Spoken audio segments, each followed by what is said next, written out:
Hello everyone, it's Scott and welcome back to another episode of Sky Factory 2. So I've been a little busy in between episodes, but one thing I do want to do is touch on some goals that I've set for myself a little while back. So we've done quite a number of things lately. I expanded the Cobble farm, which as we see below, was gathering at least the 48 million cobble. And what I've been working on are methods of creating chunks of triple compressed cobble. At the same time, there's a couple things I want to do. I'd like to work on a Draconic Chest today from the Draconic mod. That's sort of like an endgame thing here in Sky Factory 2. At the end of last episode, I set up an ender quarry in the end, and eventually I want to go down to the machine level in the base and expand the ore sifting. Now, once I have a decent source of draconium ore from the end, I like to work on the Draconium Awakening ritual.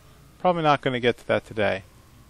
And eventually, still waiting on those extra fluid cows, I like to make bedrockium and then one end goal, 1 billion RF per tick. So those are my near-term goals here. So I like to focus on a couple recent changes. So I learned two things. One, that I was really underutilizing the farming stations, because over here is a socket for a capacitor. And with the capacitor, you can actually increase the range of a farming station from 3 blocks out to 7 blocks out. So it turns it into a 15 by 15 collector instead of just a 7 by 7 collector. So my whole structure of the farm is going to have to change. Number two, I learned that you can actually put mattocks, Tinker's Construct mattocks, into the farming station. And I did a little upgrade here with, you'll notice that the tool actually runs off of RF power instead of its own durability. And so all I have to do is move this mattock into my inventory, and this wireless charger will charge it. And so I'm not going to have to worry anymore about running out of Zavisio hose. However, I'm not going to get that that ×8 bonus on the Manicchio essence anymore, but I think I can put a couple layers of, if I just put lapis on top of the mattock, that will eventually upgrade the fortune ability, and I think that will definitely compensate for having a Tinker's Construct weapon. Now, over here, I started the first phase of setting up a 15 by 15 farm, and so this is where I'm going to move the farms to once I get around. So I put markers down actually in the 4 corners of my chunk-loaded area. So here, that's one edge. I have another edge over here, one way out underneath the nether and deep dark gates, and then one over here. So eventually, I think if I build any more reactors, I'm going to just line them up on the edge over there, and that's how I manage it. So, all right, and down here on the reactor level, I've replaced the power cables with Cryo-Stabilized Fluxduct. Now, these Cryo-Stabilized Fluxduct have an infinite transfer rate for redstone force. So these devices are extremely expensive, but they also allow us to basically export the full amount of power, which we now see is up to 44 kilo RFs coming out of the reactor control. So the reactor is still running a little on the hot side, but I'm getting very good efficiency. I'm burning a lot of yellorium, well, because I have to, because it's freaking huge. And you know, this is still burning down, this is still burning down, and it's actually helping me to generate quite a nice supply of plutonium, and that's working out pretty well. So on this side of the equation, I don't have any devices hooked up other than the 3 ender quarries that are actually assigned to the deep dark. I should probably change this if I can. I don't know if it will just there we go. Okay, that's what I really want. All the ender quarries will be on channel 2, and so that's the one in the end, the nether, and in deep dark. So eventually I'd like to add more gelid cryothium to the stack. I haven't really added any at all, really, since I upgraded the reactor to the new height,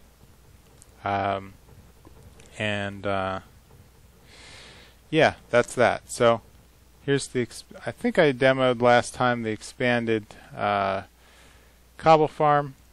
We can see that I actually am all the way up to 23 million again.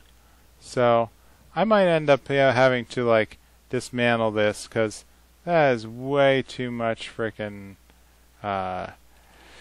cobble. So at the end of last episode, I was showing that I created this packaging array to basically take the deep storage unit and puts it out in 4 directions here to produce compressed cobble, which are all piped around into this chest, which has a backfeed to this auto packager, which creates double compressed and triple compressed cobble. Now I've since hooked this up to the ME system, so all of the triple compressed cobble that are produced are all sucked down back into the ME system. So over here in the system itself, I've added formulas for the triple compressed cobble. So I'm able to just use the crafting system, and I haven't, even though I've been cranking it away, it takes a long time to make any kind of noticeable difference in the number of stored triple compressed cobble. So I don't think it's all that efficient. So then I was trying another method. So since I had used the cyclic assemblers with the Manicchio, with the magical crop essence, I figured, hey, let's give this a shot. And so I made some cyclic assemblers that are encoded to create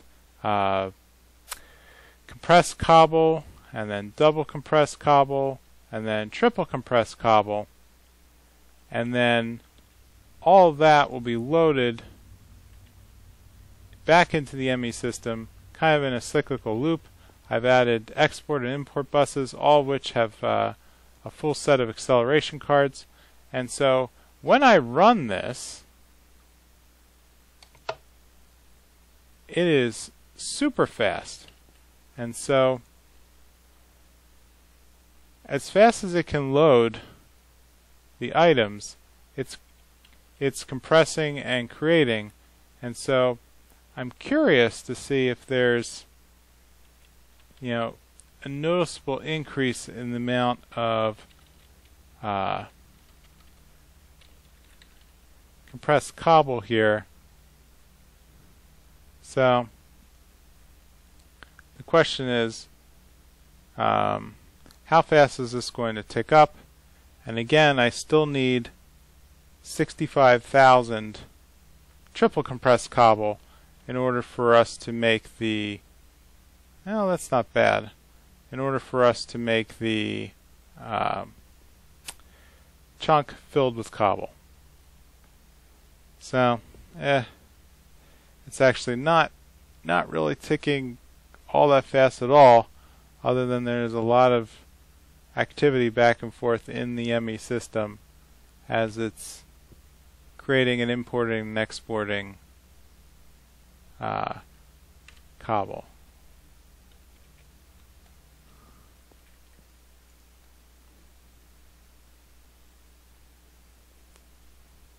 Yeah, this is probably making one piece every 2 seconds, so this is just going to take a extremely long time, unless I have to see if there's, so I made these as resonant devices. I wonder if this speeds up even further. If I go with the augmentation and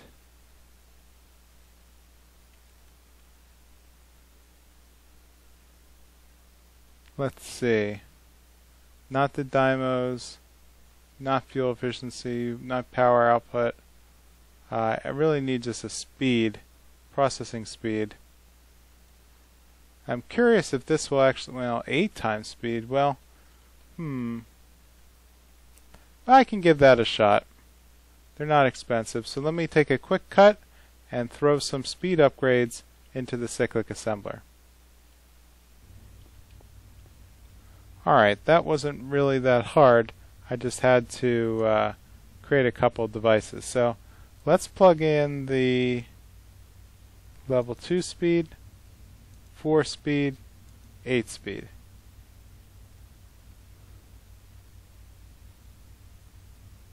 I'm curious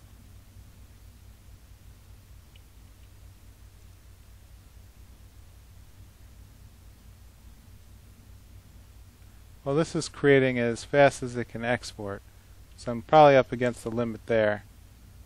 7, 8, 9.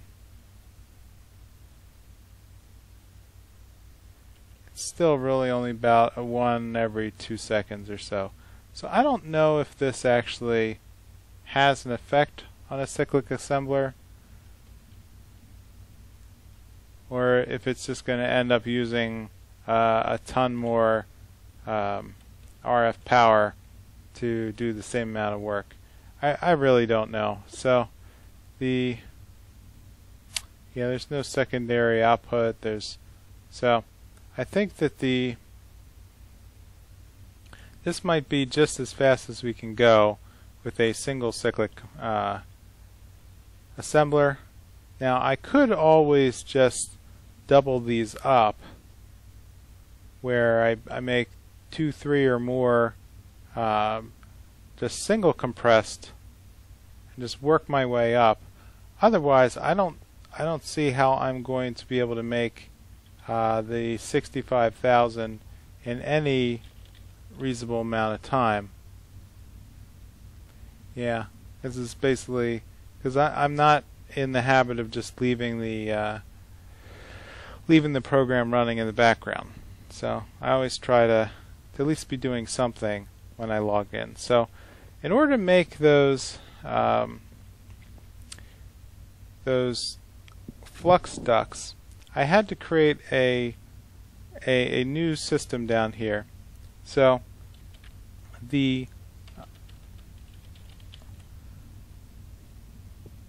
now the flux ducts, let's start at the very end. So the cryo-stabilized flux duct has to be infused with gelid cryothium into an empty stabilized flux duct. So in order to do infusion, you need to have a fluid transposer. So this one is dedicated just to cryothium, and I have a formula here to do the conversion.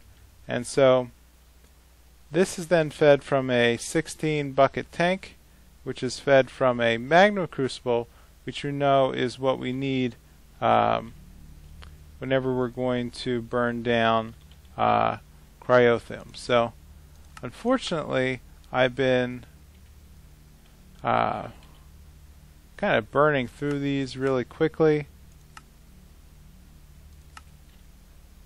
Now the cryothium is going to craft and get piped into the crucible, and the crucible is going to export and fill here, and this will just build up the reserve. And so I don't think there's a good, I could always just tap a barrel right here and pick up the let me just check something for a quick second. Oh dear, this is actually still hooked up.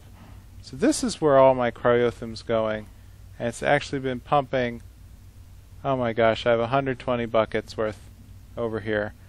Well, that explains it. That explains why that tank never seems to fill. Oh boy.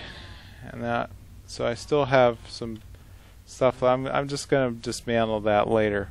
But okay, anyway, so the crucible fills the tank, which fills the infuser. Now the next step is to get that empty flux duct.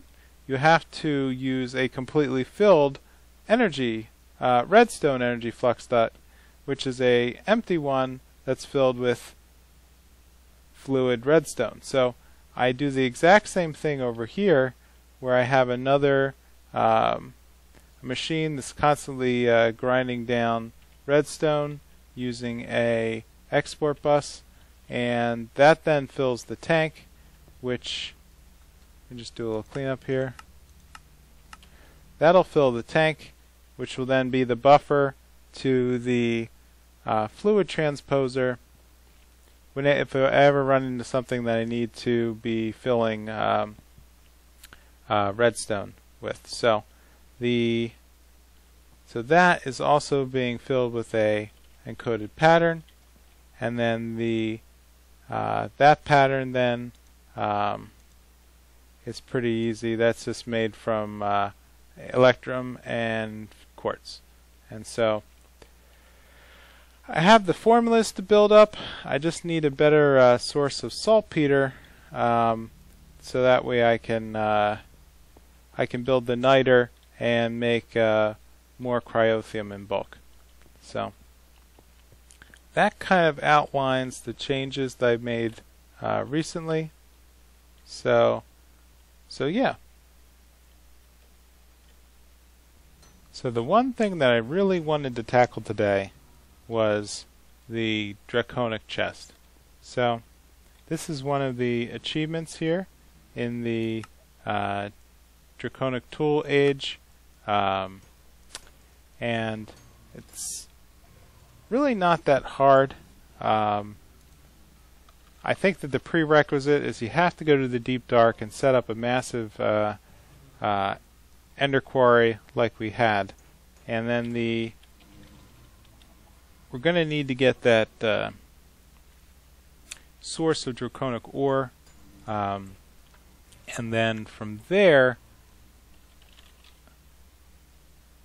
the Draconic Chest. So the chest is kind of an expensive, well, everything in the Draconic Evolution mod pack is expensive, but right now getting draconian ingots is going to be a challenge. So the draconium ingot and the draconium core, the core is just more ingots. So to make this chest, I really want to start with 8 ingots, and each ingot is made from basically burning down draconium blend. Now it says that it's depreciated. I I don't know if I can actually make it or not.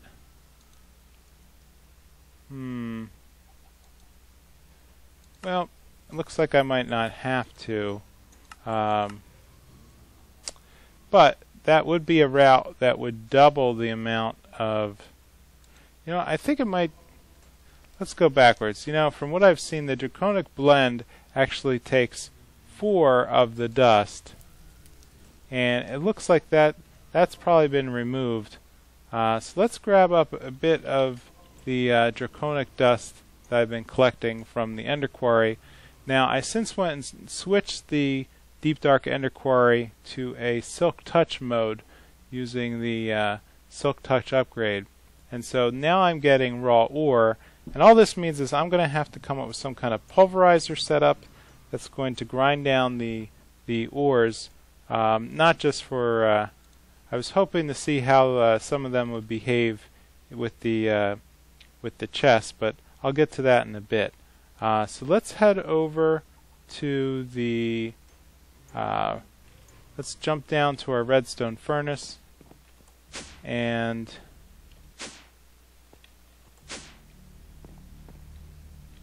plug a couple of these guys in as soon as I find the furnace. So let's throw... Oh, you know what? Actually, I'm sorry. We're going to need to... I grabbed the wrong thing. Okay. I did not want to grab the ore, I wanted to grab the dust. Alright, so let's throw the dust into the redstone furnace, and that's not actually going to work. Alright, so I might actually need a good old-fashioned furnace.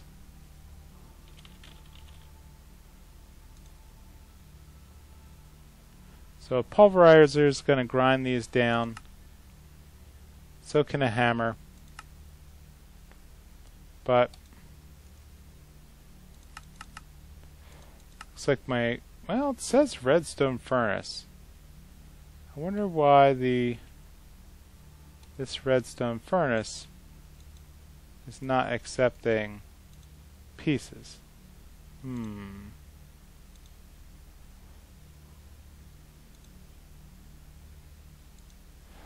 I'm going to say that this is probably something that is just a little, probably a mod-to-mod interaction here. So let's break out the Mark I furnace, and let's grab some good old-fashioned coal and set this up just as a quick burn. So let's, yep, good, that works. So like I said, all I need are 8 pieces, and I'm willing to wait for that. Alright, so that should be long enough, and it looks like we have enough Draconium ingot to continue. So back to the Draconic Chest. So what we'll need is, it looks like it's using the obsidian chest from the iron chest mod. The Draconic core, not that complicated. I probably want to eventually, well, yeah, it seems like I might need to make a pattern for this guy. Let me just do it fast while I'm... Oops, that's not... So I'm just going to make a pattern for the core and throw it in here for later once I have a good source of Draconium ingots.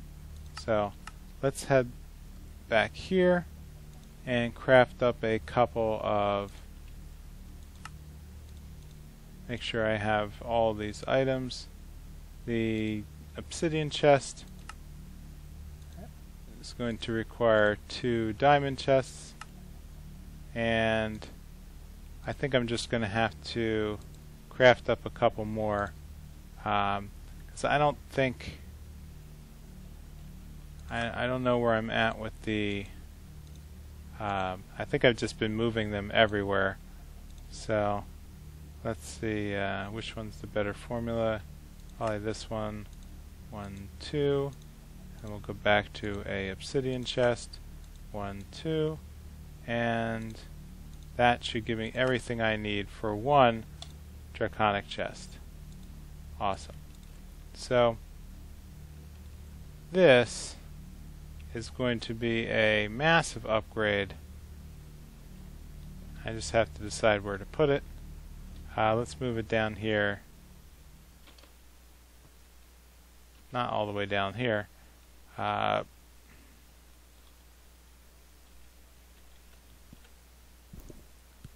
Alright, I think I'm going to put it here in the new machine room.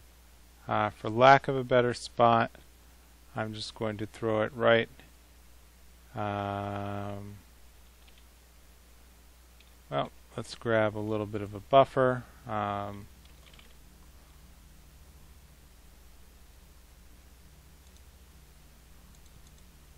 Get it up off the ground, and we're probably also going to need some power conduit. And one of the unique characteristics of the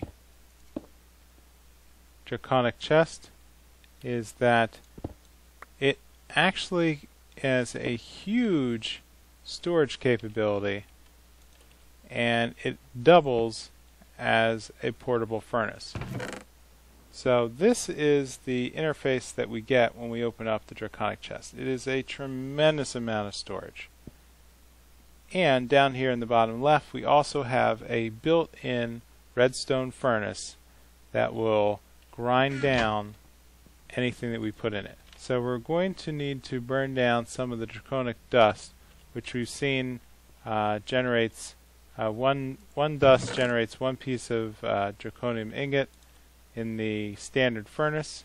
So if I drop in one piece of dust and turn on the smelting, alright, I think I'm getting really confused as to how to actually trigger this.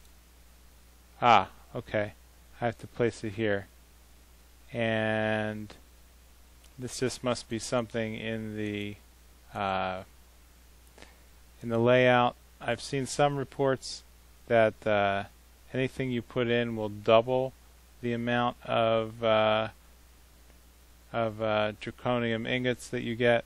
Maybe in Sky Factory 2.4 this is operating a little differently, because it seems like we're just getting a one-to-one burn. Let's try some of the standard. So if I had a stack here of normal iron ore, throw that in. Okay, it just took a while. It seems like I am getting a one stack of iron is producing 2 stacks of iron ingots. So it may just be that they've corrected the handling of burning down the draconic ore, I guess, because there's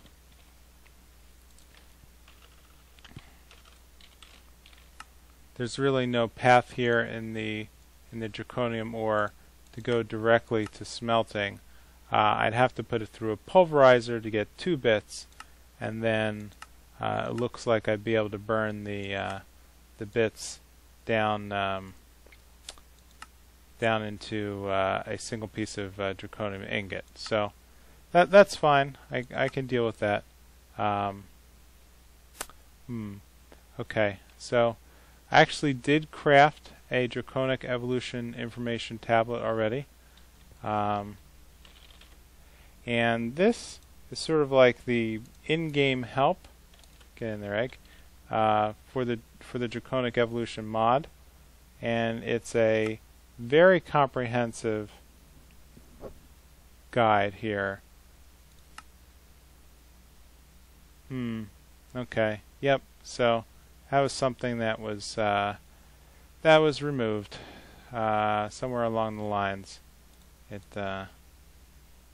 Anyway, so I'll be looking through this book and trying to get a handle on some of the nuances of Draconic evolution, but if I can just take some of these ores that are accumulating thanks to all of the ender quarrying. I have ardite ore that could be burned down. So that's going to alright, I guess I'm just going to have to, this ore may have the same problem. Let's grab something that I think can be smelted.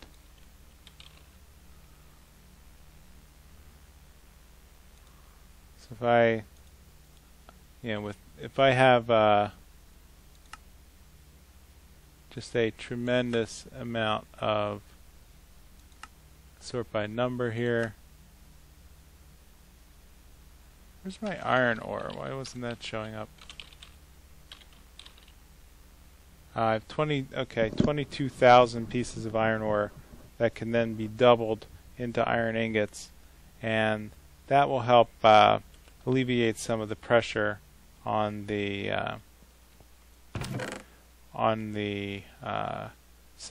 factory level downstairs.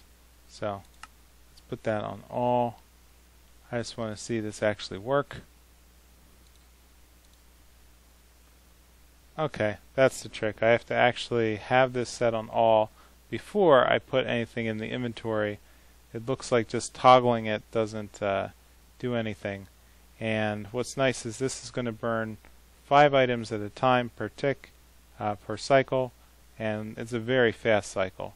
So I think if I just hook this up to the ME system with another export bus to dump out the various types of smeltable ore, and then a import bus on the other side to grab these ingots back. Maybe I'll throw the ingots into a packager, and form them into blocks of 3x3. That'll save some space in the ME system, and I already have formulas to decompress everything, and we'll just see how that goes. So I think already I'm going to need to call it an episode. So I